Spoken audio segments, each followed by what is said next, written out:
everyone, and welcome back to the Unedited Minds, a space where real stories meet real dreams. This episode isn't about privilege, it isn't about having everything figured out.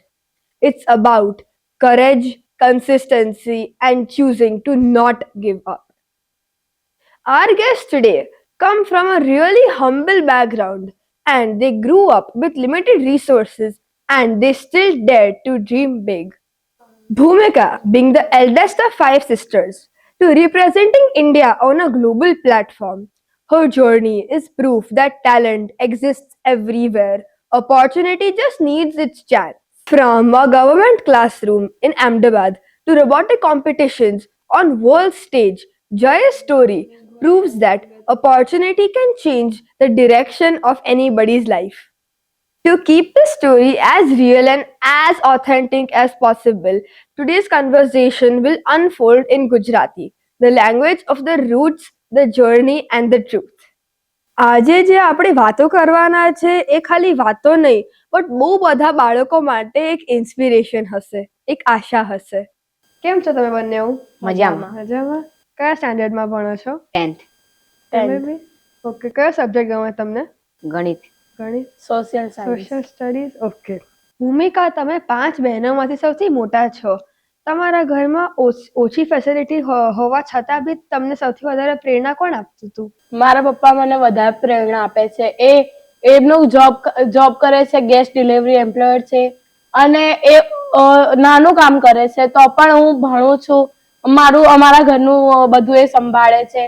અમે 5 બહેનોને ભણવાનું બી ચાલુ છે તો એ બધું મારા પપ્પા કરે છે. હું આટલા સુધી સરકારી સ્કૂલમાં ભણતી હતી, હવે હું પ્રાઇવેટ સ્કૂલમાં ભણું છું. અને તમે જે મારા પપ્પા છૂટક મજૂરી કરે છે અને તેમને કામ મળે ના મળે એવું છે અને મારો ધ્યેય એ છે કે હું ભણું અને આગળ વધું અને મારા પપ્પા પણ મને પૂરો સપોર્ટ કરે છે. હું બી એ વાત માનું છું. આપણા પેરેન્ટ્સ આપણા સૌથી મોટા મોટિવેટર હોય છે ને આપણને સૌથી વધારે પ્રેરણા એ જ આપે. આપણે ભલે લાઈફમાં કંઈ કરીએ કે ના કરીએ, હંમેશા આપણો સાથ આપે અને આગળ વધે. મારા માટે બી મારા ઘરવાળા મારા માટે સૌથી મોટી પ્રેરણા છે. એ લોકો મને આગળ વધવામાં બહુ મદદ કરે છે. જય, કોવિડ વખતે જ્યારે પરિસ્થિતિ ખરાબ હતી ત્યારે તમારા મનમાં શું ચાલતું હતું કે હવે હું આગળ જઈને શું કરીશ ને મારું શું થશે? મારા મનમાં એવું ચાલતું હતું કે હવે મારું શું થશે, હું કઈ રીતે મારો જે ગોલ છે હું કઈ રીતે લઈ શકીશ ને કઈ રીતે હું આગળ વધીશ. કોવિડમાં તો ઓનલાઈન સ્કૂલ ચાલતી હતી, તમને ફાવી ગયું હતું ઓનલાઈન સ્કૂલ? ના, ઓનલાઈન સ્કૂલમાં મારે ત્યારે ફોન નતો તો ત્યારે મેં ટીચર જોડે વાત કરી કે મારી જોડે ફોન નથી તો હું કઈ રીતે ભણું. તો ટીચરે જવાબ આપ્યો કે તું સ્કૂલમાં આવી ગયા ને ત્યાં હું તમને ભણાવીશ. અચ્છા. અને તમે ભૂમિકા? ત્યારે તો હું ગામડે હતી કારણ કે મારી મમ્મીની ડિલિવરીનો ટાઈમ હતો અને મારા પપ્પા જોબ કરતા હતા, ઓટો ડ્રાઈવર હતા એટલે એ તો અહીંયા જ હતા. અમે ગામડે હતા અને અમે ત્યાં જ હતા. 2 મહિના અમે કોરોના વખતે ત્યાં રહ્યા હતા. તો ત્યારે અમારી માટે બહુ સ્ટ્રગલ વાળું કામ હતું મારા પપ્પા માટે, કેમ કે અમારી આખી ફેમિલી ત્યાં હતી અને મારા પપ્પા અહીંયા હતા. તો કોવિડમાં તો મારે બી ઓનલાઈન ક્લાસીસ હતા અને મારી જોડે તો ડિવાઇસ હતું બી પણ મને કઈ બહુ મન નતું લાગતું ભણવામાં. જે રિયલ લાઈફમાં આવે ને એ મજા નથી આવતી. તો તમે કેવી રીતે મેનેજ કર્યું હતું પછી ઓનલાઈન સ્કૂલિંગ? ફ્રેન્ડ્સના ઘરે જઈને હું એમના ઘરે જઈને ઓનલાઈન ક્લાસ અટેન્ડ કરતી હતી કારણ કે ત્યારે એક જ ફોન હતો, સ્માર્ટફોન મારા પપ્પા પાસે. મારા પપ્પા જોબ લઈને જતા હતા અને મારા મમ્મી લોકો બધા ગામડે હતા તો હું ત્યાં જતી હતી, ક્લાસ કરતી હતી પણ ટીચર જે સમજાવે ને એમાં કઈ ખબર ના પડતી તો જે સિલેબસ હોય ને ટફ પડતો હતો. પછી અમે ક્લિયર તો કર્યો પણ જે ત્યારે જે કોવિડમાં માર્ક્સ આવ્યા ને બહુ ઓછા આવ્યા હતા. પછી તમને કેવો વિચાર આવ્યો કે હવે હું શું કરીશ? તમને શું અંદરથી શું મોટિવેશન મળશે તમે આજે આટલા આગળ વધી ગયા છો? જ્યારે પછી હું ગામડેથી આવે ને તો પછી મારા પપ્પાનો જે ફોન હોય ને તે રાત્રે આવે તો એમનો ફોન લઈ અને રાત્રે મોડા સુધી ક્લાસીસ દેખતી. યુટ્યુબમાં વિડીયોઝ આવે છે તો તેમાંથી હું ભણતી. પછી મારા માર્ક્સ થોડા સુધરી ગયા હતા અને પહેલા જે લેવલ પર હતા ને ત્યાં પાછા આવી ગયા હતા. અચ્છા. અને જે તમે? મારે પણ એવું હતું કે જે પહેલા માર્ક્સ હતા તો પેલા જે લોકડાઉનમાં જે પરીક્ષા હતી જે એકમ કસોટી તે સ્કૂલમાંથી લઈને જે પેપર છે તે ઘરે આવવાનું અને ઘરે પેપર આપીને સ્કૂલમાં આપવાનું હતું. તો તેમાં બી માર્ક્સ ભણ્યું ના હોય તો માર્ક્સ કઈ રીતે આવે તેવું થતું હતું. અચ્છા, તો પછી તમે એવું તો તમારામાં શું મોટિવેશન આવી ગયું કે તમે પછી એકદમ આમ આગળ જ વધી ગયા? ત્યારે છે ને હું માનવ સાધના સંસ્થામાં જતી હતી, તો એ કહેતા કે આપણે એવું નહીં કે પરિસ્થિતિ આવે તો હારી જવાનું, પરંતુ તેનો સામનો કરવાનો, સારું કરવાનું, આપણું જેટલું બેસ્ટ આપી શકીએ એટલું બેસ્ટ આપવાનું. આપી દેવાનું. હું બી આ વાત માનું છું, કારણ કે હજી બી ફેસિલિટીઝ હોય એવા બધા લોકો બી પૂછે છે હરરોજ, હવે હું શું કરીશ મારી જોડે? તો મને લાગે તમે લોકો આટલા ઓછી ફેસિલિટીઝમાં બી આટલું આગળ પહોંચી શકો છો, તો આજે તમે ઓડિયન્સને બહુ જ ઇન્સ્પાયર કરો છો. Thank thank you. યુ. તમારું વિંગ્સ પ્રોજેક્ટમાં સિલેક્શન કેવી રીતે થયું? તો ત્યાં અમારે પહેલા પરીક્ષા પણ હતી. હા. ત્યાં ટીચરે સિલેક્ટ કર્યા કે આ છોકરાઓને થોડો રસ છે ભણવામાં, તો ત્યાંથી અમને પરીક્ષા પણ હતી. પછી ત્યાં ઇન્ટરવ્યુ લીધું, જે સારા માર્ક્સ આવ્યા, જે ઇન્ટરવ્યુમાં સારું કર્યું પરફોર્મન્સ, પછી અમને સિલેક્ટ કર્યા. અચ્છા, તમારે બી એવું? હા, પેલા એ લોકો દેખે 3-4 વર્ષ પહેલા રિઝલ્ટ દેખે કે કેટલું ઇમ્પ્રુવ થયું છે આ બાળકોમાં, અને એક જણ નહીં, કેટલા મોસ્ટ ઓફ 200 કે 300 વિદ્યાર્થીઓને સિલેક્ટ કરે, અને પછી એમની એક્ઝામ લે અને એમના સ્કોર કેટલા આવ્યા છે, કેટલો કોન્ફિડન્સ છે આ લોકોને એ ચેક કરે, અને એમાંથી 10-15 ને સિલેક્ટ કરે. એ બહુ ટફ હોય છે. પછી તમને કેવું લાગ્યું જ્યારે તમને ખબર પડી કે તમે સિલેક્ટ થઈ ગયા છો વિંગ્સ પ્રોજેક્ટ માટે? બહુ સારું લાગ્યું, કેમ કે એ એક્ઝામ બહુ ટફ હોય છે, બહુ 100 સ્કોરની હોય છે, એમાં સારા માર્ક્સ આવે ત્યારે આપણે સિલેક્શન થઈએ, અને આપણે જે ફેમિલી હોય એમને બી આમ થાય, કેમ કે એટલી ઓપોર્ચ્યુનિટી ના મળે ઘરમાં કે સારી સ્કૂલ. પછી અમારા ઘરમાં એવું નથી કે અમારી સ્કૂલો બી નજીક રાખવામાં આવે અમારા ઘર દ્વારા, જે અમારા ઘરથી બહુ નજીક હોય, પરંતુ આ મારી જે હાલની સ્કૂલ છે અમારા ઘરથી બહુ દૂર છે, તો મારા ફેમિલી લોકોને બી જે ટ્રાન્સપોર્ટેશનના પૈસા હોય એ આપવામાં મુશ્કેલી થાય, તો એના દ્વારા માનવ સાધના દ્વારા અમને એના બી પૈસા આપે છે. ટ્યુશન ફી મારા મોસ્ટ ઓફ છે ને 15,000 કે એટલા કંઈક જ પૈસા થાય છે, એ લોકો ભરે છે. તો મારા મમ્મી પપ્પાને એટલો સપોર્ટ થાય છે કે હવે મારે આ છોકરીના આટલા પૈસા તો નહીં આપવા પડે ને, એ બીજામાં અમને મદદ કરી એમને શકશે. કેટલું પ્રાઉડ ફીલ થતું હશે અત્યારે. અને જે તમને? મારે પણ એવું જ છે કે પપ્પાને મેં જેમ વાત કરી એવી રીતે કે એમને કામ ના મળે ને એવું બધું, તો જ્યારે ભણાવવાનું હોય ત્યારે તેમને કોઈના જોડે હાથ લાંબુ કરીને પૈસા લાવવું પડે, એટલે અત્યારે એવું ના થાય. અચ્છા, તો તમને હેલ્પ કરે છે વિંગ્સ હા. પ્રોજેક્ટ બહુ જ. તમારી યાત્રામાં તમારા WRO મેન્ટરનો કેટલો ઇમ્પોર્ટન્ટ રોલ હતો? બહુ વધારે હતો, કારણ કે અમે એવું શીખ્યા કે હું કોઈ દિવસ એન્જિનિયરિંગ બુક નથી બનાવી, અને પહેલી વાર બનાવી હતી, એ બી બહુ બધા પ્રોબ્લેમ્સ હતા એની માટે. મેં 2-3 બુકો બનાવી, રફ કરી, પછી 3rd ફાઇનલ કરી. એની અંદર ડ્રો કરવાનું, સિમ્બોલ દોરવાના, લખવાનું, એ બહુ ટફ પડતું હતું. પછી અમને ઇંગ્લિશ સ્પીક કરતા તો બહુ ખાસ આવડતું નતું, પણ આખી બુક અમે ઇંગ્લિશમાં બનાવી હતી. એ બહુ સ્ટ્રગલ જેવું હતું. એના માટે અમે વીક મળતા બી હતા, જેમ કે થર્સડે, સેટરડે મળીને અમે પ્લાન્સ કરતા કે અમે કેવી રીતે કરીશું, આનું નિવારણ ક્યાંથી લાવીશું, સોલ્યુશન. પછી અમે ચેટ જીપીટી શીખ્યા, એટલે અમને બહુ મજા બી આવી, સ્ટ્રગલ જેવું બી હતું, અને અમે બહુ બધું શીખ્યા બી. એ અમારા મેન્ટર દ્વારા શીખવા મળ્યું. અમને એવું નહીં કે ખાલી રોબોટ્સ કેવી રીતે બનાવાય એ નહીં, અમને ઇંગ્લિશ સ્પીક કરતા બી શીખડાવ્યું. અમારો કોન્ફિડન્સ, અમારે ત્યાં જઈને બી જે ક્વેશ્ચન પૂછે એના આન્સર આપવાના હોય, એ આન્સર અમે કેવી રીતે સારી રીતે આપી શકીએ એ શીખડાવ્યું. હાલ બી અમે તમારી સામે બોલીએ છીએ, તો એમાં બી એમની બહુ બધી ભૂમિકા છે. અને જય? જેમ ભૂમિકાએ કીધું એવી રીતે જ જે મોનલ દીદી છે તે અમારા મેન્ટોર છે. તેમણે અમને શીખવાડ્યું કે જે ઇંગ્લિશની સ્પીચ છે મેં કોઈ દિવસ નથી કરી, પણ તેમણે અમને શીખવાડ્યું કે સ્પીચ કઈ રીતે કોઈની સામે બોલવી, કઈ રીતે કોઈની સાથે વાત કરવી. તો એમને તમને બહુ જ હેલ્પ કર્યું છે આગળ વધવામાં. આજે જે લોકો આજે હાર માનીને બેસી ગયા છે, તો તમે એમને શું એડવાઇસ આપો? હું તો એટલું જ કહીશ કે હાર માનવાથી કઈ નહીં થાય. અમારાથી બી એવું જ હતું કે અમે જયારે WRO કોમ્પિટિશનમાં ગયા ને, તો 2 ટાસ્ક હતા. તો એમાંથી અમે એક જ ટાસ્ક કર્યો તો ઓપન ચેલેન્જ. સેકન્ડ ટાસ્ક હતો ઓબ્સ્ટેકલ રાઉન્ડ વાળો, એ નતો કર્યો, કારણ કે અમને પાયથન લેંગ્વેજ નથી આવડતી. અમે સ્પાઇક પ્રાઇમ વાળું જ કર્યું હતું. તો અમે એક ટાસ્ક કર્યો, પણ અમે કોન્ફિડન્સથી હતા, કેમ કે અમારા મેન્ટર એવા હતા કે અમને એમ શીખડાયું હતું કે કઈ નહીં, આપણે એક રાઉન્ડ કરીશું, પણ એમાં પૂરા જે સ્કોર છે એટલામાંથી એટલા લાવી શકીશું. તો અમે કર્યું હતું. જે બીજો રાઉન્ડ હતો ને, અમારાથી નતો થયો હતો. તો હવે અમે એની તૈયારી કરીએ છીએ કે અમે એમાં બી સારા માર્ક્સ લાવી શકીએ. તો હાલ અમે પાયથન લેંગ્વેજ શીખીએ છીએ. એટલું જ કહીશ કે એવું નહીં કે જો હાર માની ગયા છો, હાર માનવાની જ નહીં. Never give up. કારણ કે હાર માનશો તો તમે આગળ કઈ જ નહીં કરી શકો. જે તમારા સપના છે એ બી નહીં પૂરા થઈ શકે. એવું નહીં કે કઈ ઓપોર્ચ્યુનિટી નથી, છે, સરકાર દ્વારા બી મળે છે. સ્ટડી વાઇઝ અલગ અલગ એક્ઝામ બી લેવામાં આવે છે.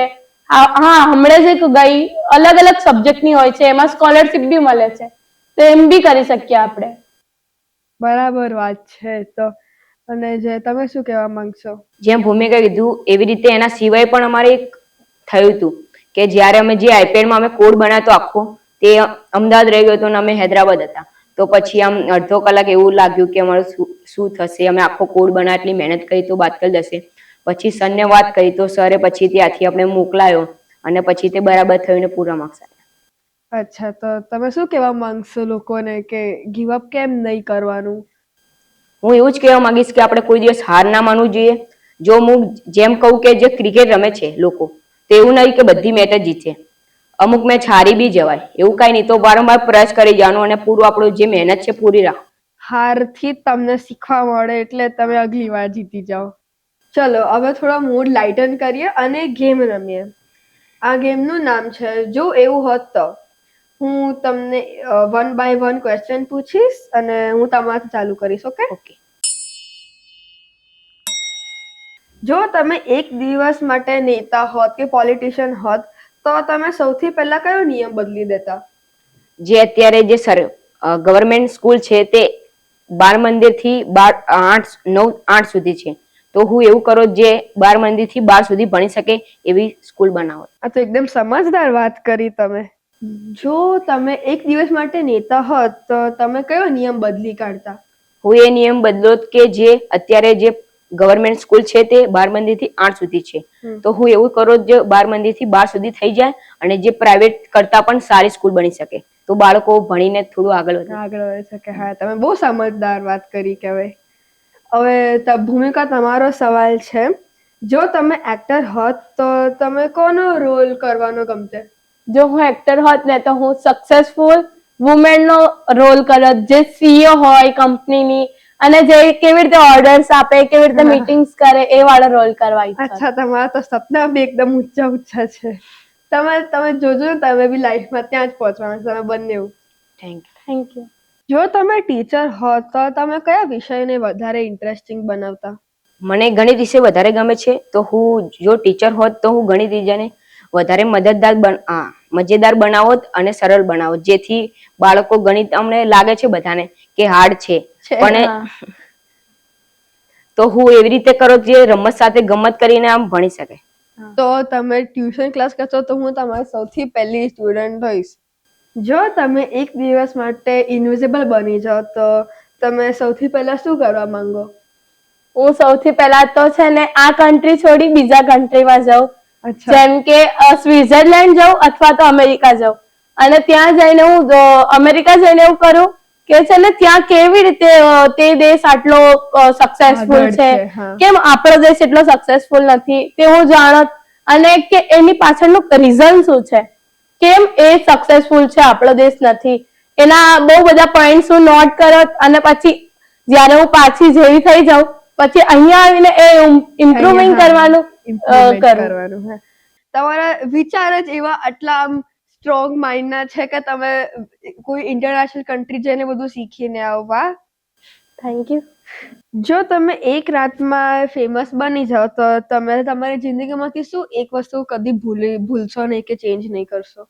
જો હું એક રાતમાં જો ફેમસ થઈ જાઉં તો હું એક વસ્તુ નહીં ભૂલું, જે છે જે વેલ્યુ, જે મને જો આ માનવ સાધનાએ મને સપોર્ટ કર્યો છે, જે પૂજા દીદી છે, બધા ફેમિલી છે, એમને કોઈ દિવસ ભૂલો જ નહીં. અને એમને કોઈ સપોર્ટ જોઈએ તો હું મદદ કરો અને મારા જેવા બાળકોને હું સપોર્ટ કરું. બહુ સારી વાત કહેવાય એ તો. Thank you. જો તમે ટાઈમ ટ્રાવેલ કરી શકતા હો તો તમે ભૂતકાળમાં જાઓ કે ભવિષ્યમાં જાઓ? હું ભવિષ્ય કાળમાં જાત અને એ કરો કે કેમ કે હાલના જમાનામાં બહુ શોધ થઈ રહી છે, તો હું એ જાણત કે હવે મારે શું કરવું જોઈએ, કેમ કે હાલની જનરેશનમાં એઆઈ બહુ કામ કરી રહ્યું છે. તો આગળની જનરેશનમાં એઆઈ દ્વારા શું વધારે નવું થવાનું છે એ હું જાણી લાવત, કારણ કે બીજા દેશો બી બહુ શોધ કરી રહ્યા છે. તો ઇન્ડિયાને બી હું એ જ લેવલ પર લાવવાનું ઈચ્છત, કારણ કે મારી ફેમિલી તો ખરી પણ એવી બહુ બધી ફેમિલી છે કે જે કઈ કરી નથી શકતી, તો એ બી ઉપર આવે અને બહુ આમ વિકાસ થાય આપણા દેશનો. બહુ સારો આઈડિયા છે આ તમારો. જે last question is to you. જો તમે દુનિયામાં સૌથી અમીર બની જાઓ તો તમે સૌથી પહેલા શું કામ કરશો? જો હું દુનિયામાં સૌથી અમીર આદમી બની જાત તો હું જે અત્યારે માનવ સાધના સંસ્થા છે તેવી જ અનેક સંસ્થા સ્થાપીશ અને તેમને ડોનેટ કરીશ અને હું આવી રીતે બધાને મદદ કરીશ. બહુ માઇન્ડફુલ ને થોટફુલ આન્સર આપ્યો છે તમે. થેન્ક હવે છે ને હું તમને સિગ્નેચર ક્વેશ્ચન પૂછીશ જે હું આ શો પર હર ગેસ્ટને પૂછું છું. તમારા નાનપણની એક શું એવો મોમેન્ટ છે જે તમે કદી ભૂલવા નથી માંગતા? એ જ કે મારા પપ્પાએ મને એવું કીધું હતું કે ક્યારે બી કઈ બી પરિસ્થિતિ આવે તારે હારવાનું નથી, અને એવું કીધું હતું કે કઈ પણ હોય આપણે કોઈ દિવસ એટીટ્યુડ નહીં કરવાનો કે મને આ ઓપોર્ચ્યુનિટી મળી છે કે આ કઈ બી હોય અને એક્સેપ્ટ કરી લેવાનું, ભલે સારું હોય કે ખરાબ. આ હું કોઈ દિવસ નહીં ભૂલવા માંગુ. જો હું સક્સેસફુલ બની જઈશ ને તો પણ હું આ નહીં ભૂલવા માંગુ. બહુ સારી વાત કરી તમે. અને જે તમારું? મારા પપ્પા ને મારા મમ્મી મને બહુ સપોર્ટ કરે છે. જ્યારે પણ હું કઈ પણ વસ્તુ ચોપડીથી લઈને પેન્સિલથી લઈને ચોપડી સુધી કઈ પણ વસ્તુ માંગુ છું તરત હાજર કરી કરે છે અને કોઈ દિવસ ના નથી પાડતા. અને તેમની કોઈ પણ પરિસ્થિતિ હોય છે મને કઈ દેખાડતા નથી, એ હું કોઈ દિવસ ભૂલું નહીં. તમારા બંનેઓના આન્સર્સ બહુ જ સ્વીટ હતા. Thank you. Jay and Bhumika, thank you so much for sharing your journey so honestly and so fearlessly. Your story reminds us that confidence is built step by step, and sometimes all it takes is one opportunity and one person who truly believes in you. So, તમારો experience કેવો હતો આજે મારી જોડે વાત કરીને? કેવું લાગ્યું તમને? આજે મને લાગ્યું કે કઈ રીતે ઇન્ટરવ્યુ લેવાય છે, જો આગળ કોઈ નોકરી કે કઈ મળે તો કઈ રીતે આપણે ઇન્ટરવ્યુ આપવાનું, કઈ રીતે આપણે વાતચીત કરવાની, એ બધું છે. એ કે છે ને આપણે જ્યારે વારંવાર વચમાં અટકાઈ જઈએ તો ફર્સ્ટ ટાઈમ એક્સપિરિયન્સ થઈ ગયો, તો હવે જ્યારે હું ફાઇનલમાં કોઈ ઇન્ટરવ્યુ આપવા જઈશ તો આવી ભૂલ નહીં થાય, એ ખ્યાલ રહી જશે. એ જ. અને નવું નવું જાણવા મળ્યું. જે મારી લાઈફમાં થતું હતું, જે મને યાદ બી નહોતું, એ આજે મને પાછું યાદ થઈ ગયું, એ જાણવા મળ્યું. તો તમને શીખવા મળ્યું છે બધું નવું નવું. તમને મજા આવી અહીંયા? બહુ. Thank you. મને બી તમારા લોકો જોડે બહુ મજા આવી. Thank you. And to everyone listening today, if you ever feel stuck, unsure, or afraid to dream, remember this episode. Someone just like you started small but kept going. This was the Unedited Minds. If this episode made you smile, think, or feel inspired, don't forget to like, share, and subscribe. Until next time, keep learning, keep believing, and never underestimate your story. And always remember the world doesn't need perfect, it needs real.